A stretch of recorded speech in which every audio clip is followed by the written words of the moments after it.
I think at this point, it's safe to say that a lot of the people out there that ran the Aladdin live-action star Mena Massoud off of Twitter over his Little Mermaid prediction probably owe him an apology, because after he had dared to say that he didn't think the Little Mermaid, the live-action race-swapped Little Mermaid, was going to hit $1 billion at the box office, you had these stans everywhere on Twitter attack him, call him racist, try to get him canceled, and eventually it got so bad that he just deleted his entire account and has basically been silent since then.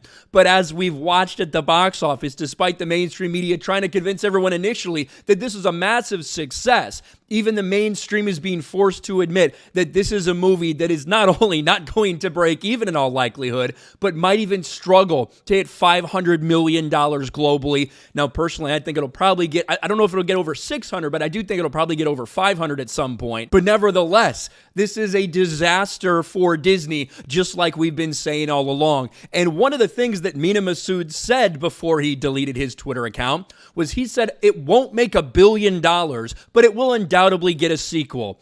Although a sequel hasn't yet been announced, we already have an animated prequel that has been greenlit by Disney, despite it failing, despite this being a failure at the box office for Disney. A massive $250 million production budget, $140 million marketing budget, likely needs around $750 million to break even. It won't get close to that, but they've decided to greenlight something right in line with this new race-swapped Ariel's universe, and it's an animated series. Despite Disney's box office failings, Disney greenlights the Little Mermaid animated series inspired by the live-action remake. Though the live-action remake has proven less than seaworthy at the global box office, Disney has decided to continue milking their latest cash grab by greenlighting a new animated series based on the race-swap version of The Little Mermaid.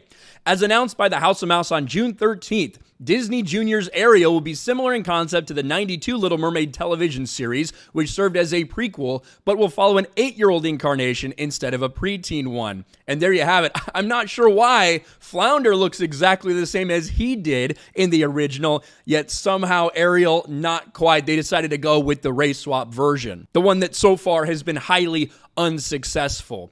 Per the series' official synopsis, Disney Junior's Ariel is set in the fantastical Caribbean-inspired underwater kingdom of Atlantica, then follows Ariel as she embarks on a fun-filled, action-packed mermaid adventures with their friends.